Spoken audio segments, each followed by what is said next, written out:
Hi everyone, it's Wendy. I'm the astrologer at Northern Beaches Astrology, and I thought I'd just hop on really quickly to give you a little rundown about the lunar eclipse that's happening this weekend. So it's Australian Eastern Standard Time, 3:34 a.m. on Saturday morning, so overnight Friday. It is happening at 15 degrees along the axis of Scorpio and Taurus. So you can expect to be impacted if you're born, say, May 4 till 8, or if you're November 6 till 11, or if you're in the mid degrees of Aquarius or Leo, that's the axis that's really going to be hit with this eclipse. The rest of us may feel it, depends on all the points and planets in your individual birth chart. So it's a lunar eclipse. It is a south node eclipse. So with these, we can expect some endings in some way. So that's really good news. If you've had something dragging on and it's driving you nuts and you just want to move on, this could be a real culmination and ending point. I guess the endings are less fun for people if you're not expecting them, or if you're actually very happy with how everything is. And then you can sometimes have events come along, things happen that can be a bit more upsetting. The chart is for the eclipse involves Uranus. So that is, it has more of the unexpected sense to it, things coming out of the blue. And it is sort of a passionate chart.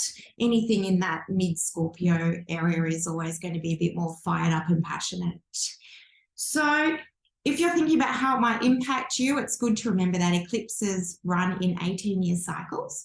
So this is a repeat of an eclipse that happened in 2004, back in May, actually on May 4th. 2004. So have a think back to then.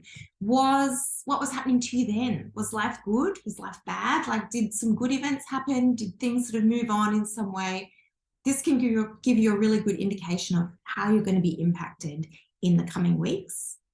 We do tend to argue, I suppose, about what the time frame is around eclipses. How long are they active for?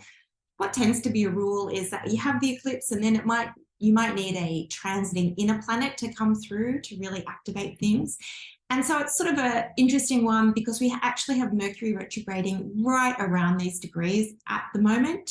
So there is a sense that things are going to get underway quite quickly. We're not going to have to wait for this eclipse to be impacted or to impact us. It's going to happen pretty quickly. And by the end of June, by the end of May and into June, you're really already going to be thinking, planning, communicating things to do with events from this early period of May. So it could involve selling things or having to take trips to sort stuff out. I'd say that's all pretty likely.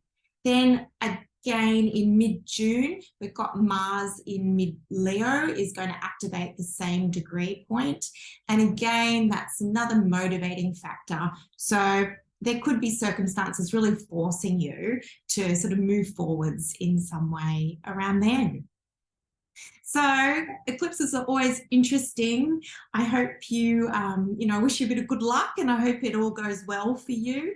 If you are someone with points or planets in those mid-fixed signs, you might want to book a session and we'll have a look at your chart and see what could be coming up for you. All the best. See you.